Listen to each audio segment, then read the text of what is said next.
Hey everybody, this is the Wombo, and this is my review of the BK-9 Combat Bowie. So this is the Becker BK-9 Combat Bowie.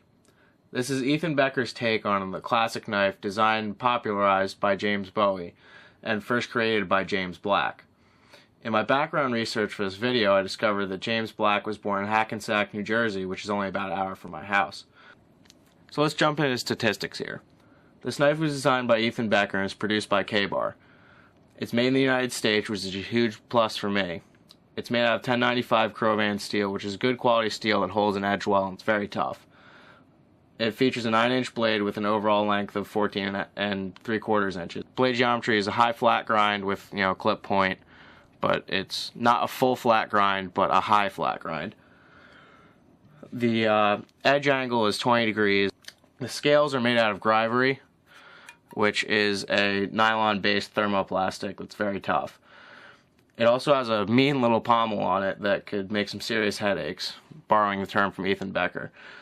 The blade geometry overall is loosely based on the Bowie design, but it's obviously beefed up a lot and modernized. The handle ergonomics are excellent in my opinion. It offers a very sure and comfortable grip, and basically any grip angle you'd want to hold it in. Reverse grip for lever cuts or chopping, choke up on it, choke back on it, whatever. It's very comfortable. I found the grip of the Grivery scales a little bit lacking, which I solved with this piece of bike inner tube here that provides a very good grip on it. But I found that when my hands were wet, sweaty, or I was wearing gloves, it was kind of slippery. But the ergonomics of the handle kind of saved it there, because it sort of catches on your pinky there when you're chopping. So even without the piece of inner tube on it, it's a good enough grip that it's not gonna fly out of your hand or anything. It's just not ultimately secure, which the inner tube solved that. You could also use hockey tape or checker it or stipple it with soldering iron.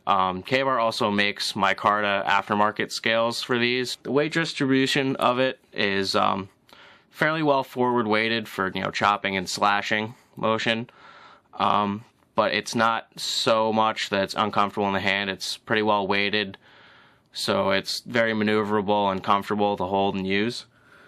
Moving on to the sheath, I think the sheath is overall very well made. It's got this nice little pouch on the front of it that you could stash an Altoids tin in. I took mine out actually because I got to restock my kit. It has, let's see if I can get it. That little slot there was originally for the BK-13 Remora.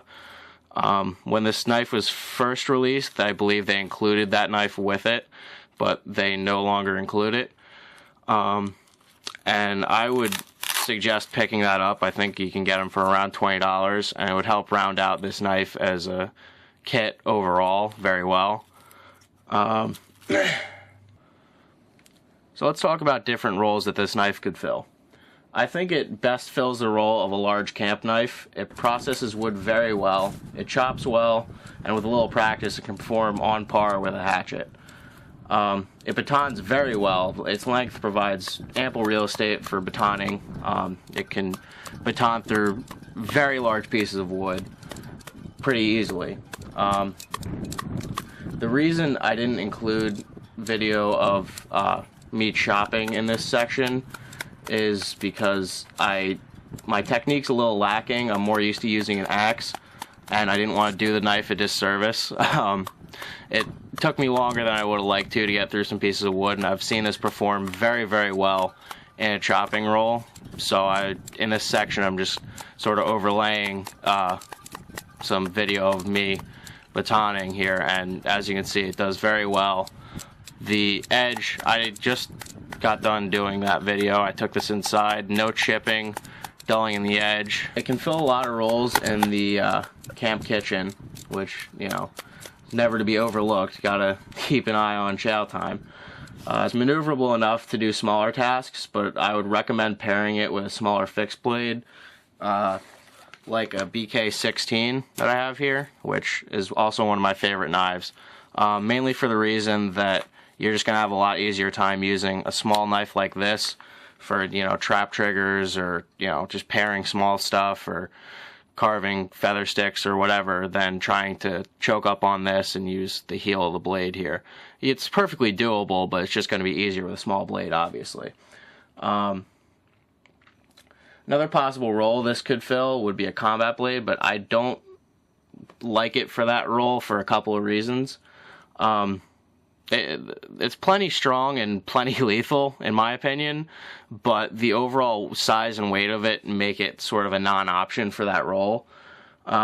Figure it this way. If you're already carrying about 50 pounds of combat gear, a rifle, a sidearm, ammunition, whatever you might be carrying in a military, a law enforcement, or civilian setup, you don't need something that's this big and this heavy taking up space and weight.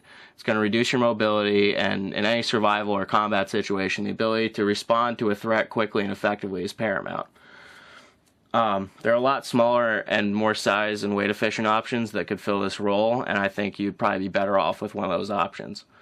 The reason that this knife makes sense in an outdoor camp setup and not a combat setup is that in an outdoor setup, you aren't so drastically limited to what you can and can't afford to take. You can better judge what you can take with you, and your life isn't dependent necessarily on what you take with you. Usually when most people are camping, unless you're backpacking or seriously doing some trekking, your car is only maybe a couple of miles away, or you're only out for a couple of nights. I mean, obviously, if you're going to take something backpacking, or if you're going on a multi-day trek or even a multi-week trek, you wouldn't want to take something this big because you're going to be porting it over land for that much distance, and trust me, stuff gets heavy quick when you're carrying it on your back. So let's go over some pros and cons here. Some of the pros of this knife is that it's a very high quality and high value knife all around. There's nothing that I really found lacking in quality for this knife, and I think it's well worth what they're charging for it. I would go even so far to say that I would pay retail price for it. Obviously, if I can find it for cheaper, I'm not going to, but if I could only find it for retail price, I absolutely would. This is an excellently made knife, and it's well worth the price.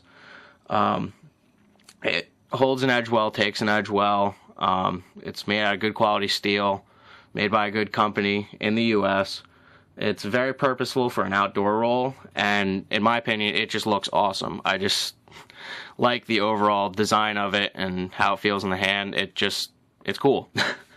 Some of the cons here, I really don't like the new coating that they're putting on these. They used to have a smoother coating on these that wore off easier, but they moved to sort of like, it's almost like truck bed liner, and it's really thick, and it gets gunked up with just about whatever you're cutting with it, and I personally don't like it. I'll probably end up stripping it off in a couple of months here after I get done reviewing it. But overall, I would give this a 9 out of 10 just because of the slight slipperiness of the scales. Otherwise, I'd give it a 10 out of 10. But it's well worth the money, and I would recommend it to anybody looking for a large outdoor blade. So this was my review of the BK-9 Combat Bowie.